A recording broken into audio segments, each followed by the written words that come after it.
उनसे दरख्वास्त है कि पंडाल में बीच में जगह खाली है, आप हजरात अपने आप को ज़हमत न दें, बल्कि यहाँ बीच में आकर बैठकर इत्मीनान के साथ प्रोग्राम को समाप्त फरमाएं।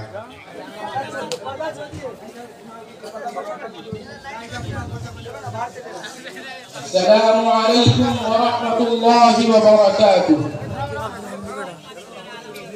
अल्लाह الذي أمر الناس بالمعروف ونهاهم عن المنكر، وأصلي وأسلم على النبي الأكرم الذي أرشد الناس إلى الأمر بالمعروف والنهي عن المنكر. أما بعد، فأعوذ بالله من الشيطان الرجيم. بسم الله الرحمن الرحيم. ولتكن منكم أمة يدعون إلى الخير ويأمرون بالمعروف وينهون عن المنكر وأولئك هم المفلحون. رئيس الحفلة المؤخر وسادتي البررة وضيوفنا الأجلاء، إني أتمنى أن أخطب بين أيديكم خطبة يسيرة وجيزة حول موضوع الأمر بالمعروف والنهي عن المنكر. فالالتماس منكم جميعا أن ترغبوا في السماع والعمل بالمعروف والزهادة في المنكرات.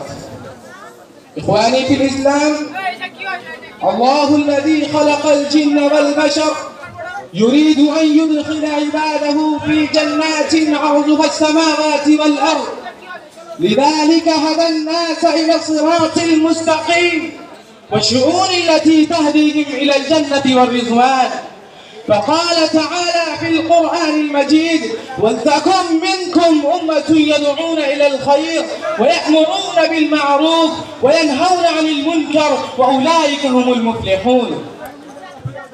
إن هذه الآية تدل على أن المسلمين يجب عليكم أن يشكلوا فئة خاصة تأمر بالأمور الصالحات والخيرات وينهاهم عن المنكرات والفواحش والذنوب الكبيرة والصغيرة. عندما تقوم هذه الجماعة بهذا الأمر المهم، فعدد كبير من أفراد المجتمع البشري يستحق الجنة وآلاءها. وعندما تنصرف هذه الفئة عن وظيفتها، فعدد كبير من الناس العذاب الخالد والجزاء الدائم المرضي.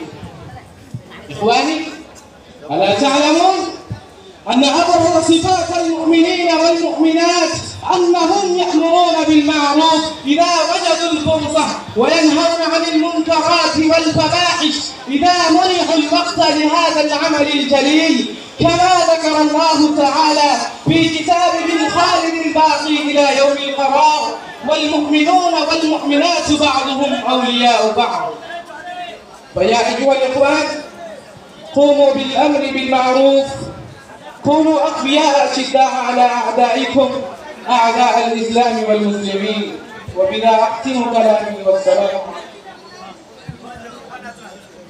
माशाअल्लाह, मौसूफ अभी अम्र बिल मारूफ और नही अनिल मुनकर के ताल्लुक से कुछ बयान फरमा रहे थे।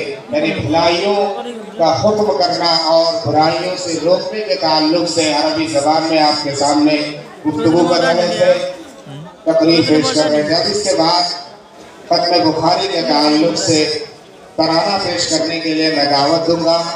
मोहम्मद मुनव्वर हुसैन मुताल्लिम शोबे इफ्ताह और मोहम्मद शाहजुद्दीन मुताल्लिम दौरे हदीस शरीफ।